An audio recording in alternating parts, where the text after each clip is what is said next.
Praise the Lord. उपवास म्हणजे ज्यावेळेस आपण एखाद्याला मदत करतो. बायबल काय सांगतो, तुझी भाकर पाणी सोडवायची परत तुझ्याकडे येईल. ह्याचा अर्थ काय प्रिय लोकांनी, की तुम्ही काहीतरी परमेश्वरासाठी केलं पाहिजे. हालेलुया. त्याचा गौरव केला पाहिजे, त्याची स्तुती, त्याची आराधना केली पाहिजे, त्याच्या नावाचा तुम्ही जय जयकार केला पाहिजे. Praise Lord. Hallelujah. Praise the Lord. प्रिय लोकांनो, असे करशील तर तुझा प्रकाश प्रभातीप्रमाणे फाकेल, तुझी जखम लवकर भरेल, तुझी धार्मिकता तुझ्यापुढे चालेल, परमेश्वराचे गौरव तुझे पाठीराखे होईल. मग या ठिकाणी बायबल काय सांगतं, ज्यावेळेस तू उपवास करशील ना, त्यावेळेस परमेश्वराच्या सानिध्यात राहा, त्याची स्तुती कर, त्याची आराधना कर, त्याचा गौरव कर.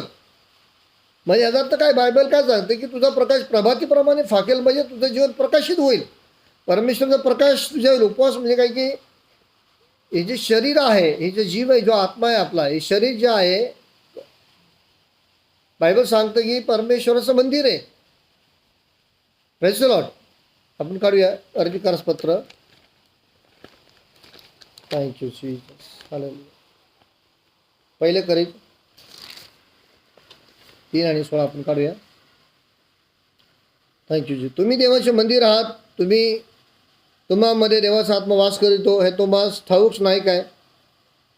Praise the Lord. हालेलुया.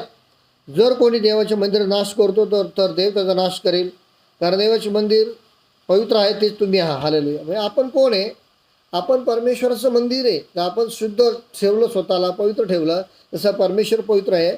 तर बायबल काय सांगतो, तुम्ही माझ्यात राहिले, माझ्या वचनात तुम्ही राहिले, तर तुम्ही जे काय मागाल ते तुम्हाला दिलं जाईल. Praise the Lord. हालेलुया. मग या ठिकाणी बायबल सांगतं प्रिय लोकांनो, की तुम्हाला देवाच्या जवळ येणं खूप गरजेचं आहे. Praise the Lord. हालेलुया. ज्यावेळेस आपण देवाच्या जवळ येतो, त्यावेळेस संकटामध्ये तो देव आपल्या जवळ येतो. हालेलुया. मार्क शुभवर्तमान. Praise the Lord. हालेलुया.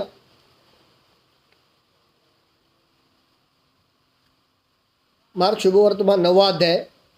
आणि यामध्ये प्रिय लोकांनो 2 असे पॉईंट आहेत. Praise the Lord. हालेलुया.